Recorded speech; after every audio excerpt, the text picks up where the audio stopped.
देव्या, क्या बढ़िया विशेषण। कुरुदेव देव्या, वस्तुतः कुरुकुल की देवी थी ये द्रौपदी, उस पवित्र वंश की पूज्या थी, कुल वधू थी, उसकी पूजा होनी चाहिए थी। जिसके केश राजसूय यज्ञ के यज्ञांत अविवृत स्नान से भीगे हुए थे, उस द्रौपदी के महासती के पवित्र केशों को कुरुराज सभा में दुष्ट दुशासन ने घसीट करके पकड़ पकड़ करके घसीटा।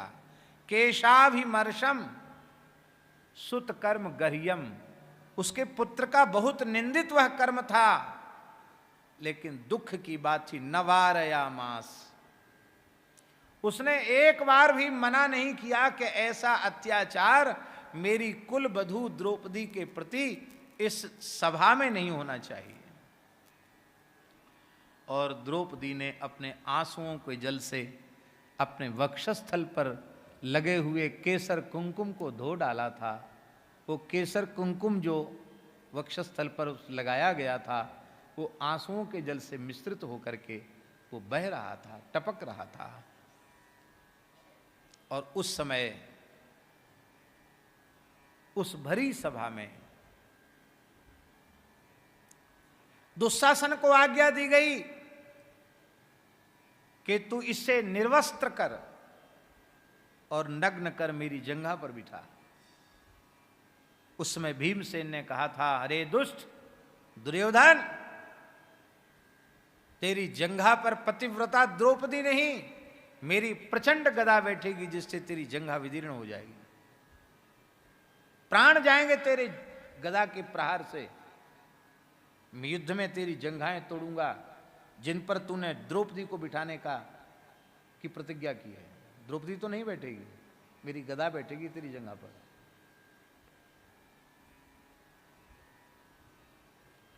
फिर भी नहीं सुना गया उन दुष्टों के द्वारा। द्रौपदी के पवित्र वस्त्र को पकड़कर दुष्ट दुशासन खींचने लग गया। द्रौपदी बिचारी क्या कर सकती थी, 10,000 हाथियों का बल था दुशासन में। द्रौपदी ने एक बार उस धर्म सभा की ओर देखा जिसमें बड़े बड़े महापुरुष बैठे थे, द्रोणाचार्य, कृपाचार्य, अश्वत्थामा, ये सब ऋषि पुत्र हैं। अश्वत्थामा भी तो ऋषि पुत्र है। भीष्म पितामह, द्रौपदी के 5 पति भी बैठे थे। एक एक करके सबकी ओर देखा, लेकिन सबकी नजर नीची थी। पांडव भी नीचे देख रहे थे।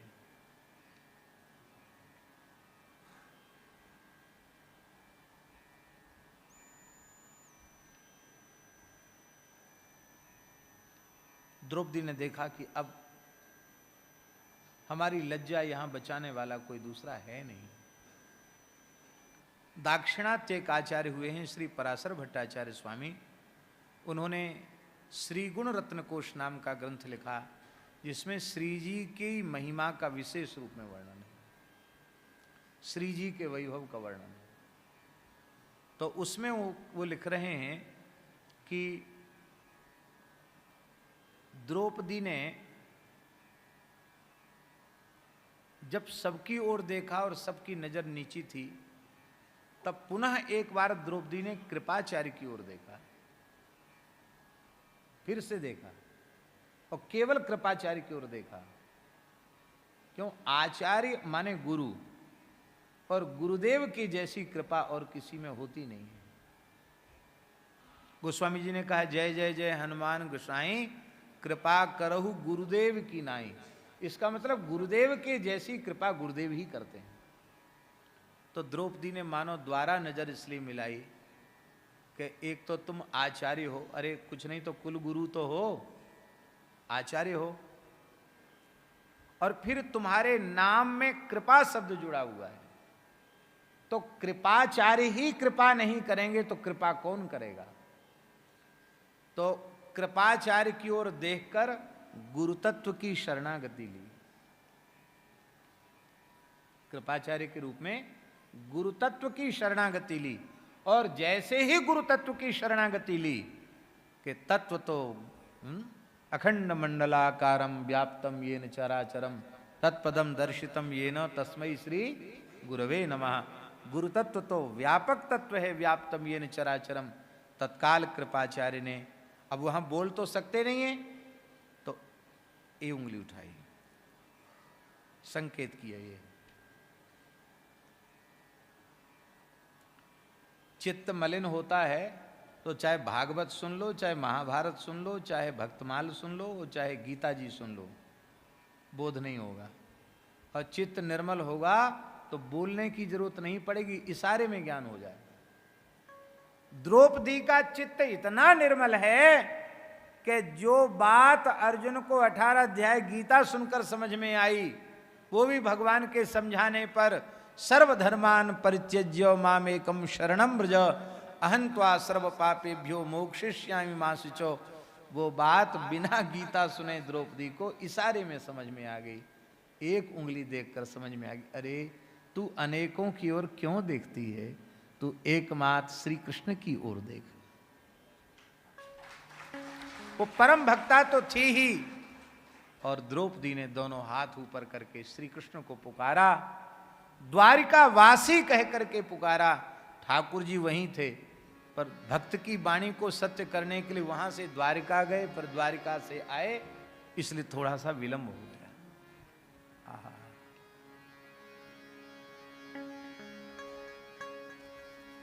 जिस समय द्रौपदी ने भगवान को पुकारा, उस समय भगवान भी द्वारिका में रुक्मिणी के साथ चौसर खेल रहे थे, पासे खेल रहे थे भगवान भी। क्यों खेल रहे थे? बोले हमारे भक्त खेलें, थोड़ा हम भी खेल लें।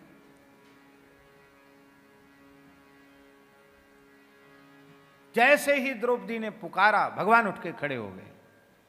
रुक्मिणी ने कहा क्यों खड़े हो रहे हैं? देखा भगवान एकदम आवेश में। रुक्मिणी ने चरण पकड़े, प्रभु मैं समझ गई, भक्ता द्रौपदी की पुकार से आप व्याकुल हैं, क्या करना चाहते हैं? कहा देवी रोको मत। जिस सृष्टि में, जिस ब्रह्मांड में, जिस जगत में, जिस संसार में मेरी प्राण प्रिय भक्ता सखी द्रौपदी का तिरस्कार होता है, मैं उस सृष्टि को नहीं रखना चाहता हूं, मैं सारी सृष्टि को भस्म करना चाहता हूं। सारी सृष्टि को समाप्त करने का संकल्प भगवान कर रहे हैं। रुक्मिणी ने कहा प्रभु आवेश में कोई निर्णय नहीं लेना चाहिए। आप भक्ता द्रौपदी की रक्षा करने के लिए जगत को नष्ट करना चाहते हैं। जगत में कितने श्रेष्ठ श्रेष्ठ भक्त आपके विराजमान हैं, बाद में आपको ही रोना पड़ेगा। आप आवेश में निर्णय मत लीजिए। भगवान ने कहा ठीक है, तुमने हमको बचाया है आवेश से, मैं हस्तिनापुर को नष्ट करूंगा। कहा हस्तिनापुर में तो एक से एक भक्त विराजमान है, महात्मा विदुर भी तो हैं, आपकी काकी विदुरानी भी तो है, कुंती माता भी, आपकी बुआ भी तो वही है। तो भगवान ने कहा मैं सभा को भस्म करूंगा। बोले उसमें भीष्म, द्रोणाचार्य, कृपाचार्य ये सब बैठे हैं। भगवान ने कहा भले ही बहुत बड़े बड़े से बड़े महापुरुष बनते हो, लेकिन मेरी भक्ता के तिरस्कार को सहन किया है इन्होंने, मैं इनको भी नहीं भस्म करूंगा। और भगवान ने कहा कि मैंने जिनको तुम मारने से घबरा रहे हो ना अर्जुन, मया ही ते निहिता पूर्वमेव, मैंने उनको पहले नष्ट कर दिया। कब? जब द्रौपदी के अपमान पर वे नहीं बोले, मैंने उसी समय उनको समाप्त कर दिया था।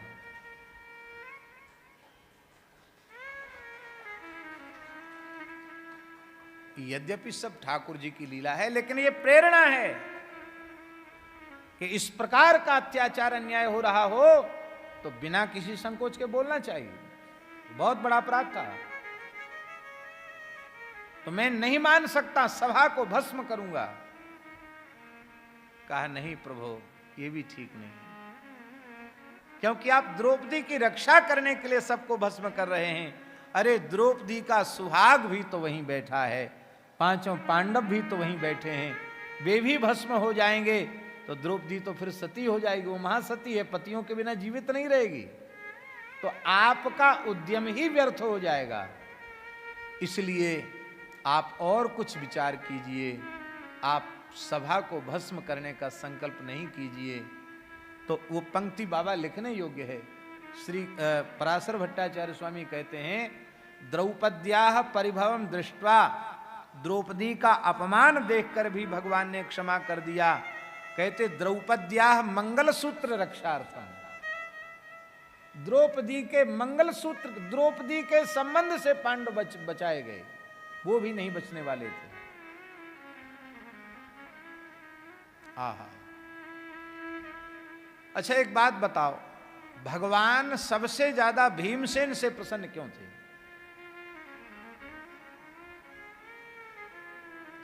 सखा तो अर्जुन है विशेष रूप में, पर भीमसेन पर भगवान सबसे ज्यादा प्रसन्न है पांडवों में। उसका कारण है कि भीमसेन ने विरोध किया था, उस समय भी विरोध किया था,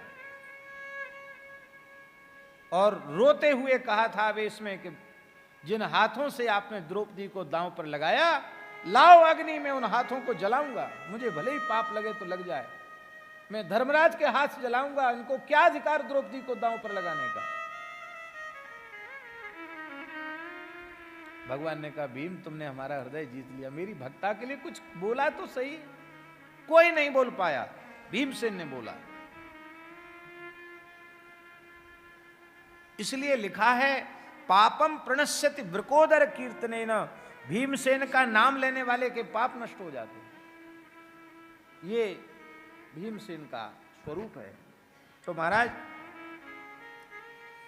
फिर भगवान ने वस्त्रावतार ग्रहण किया। आहा, धन्य है भगवान, विविध अवतार तो लेते ही हैं, आज भगवान वस्त्र बन गए। भक्त का तो आवरण भी भगवान ही होते हैं। और महाराज जी क्या कहें, कोई शब्द नहीं है। जिस समय द्रौपदी का वस्त्र भगवान बने हैं, उस समय द्रौपदी रजस्वला अवस्था में थी।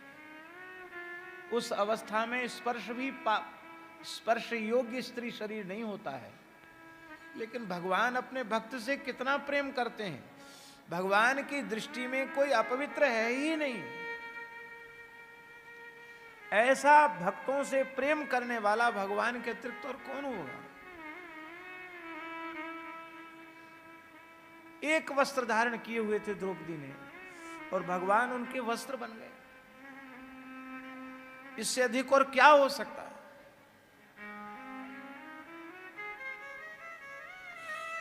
ऐसे भगवान को छोड़ करके यदि किसी का संसार में प्रेम हो गए, तो उससे बड़ा दुर्भाग्य और कोई दूसरा है ही नहीं।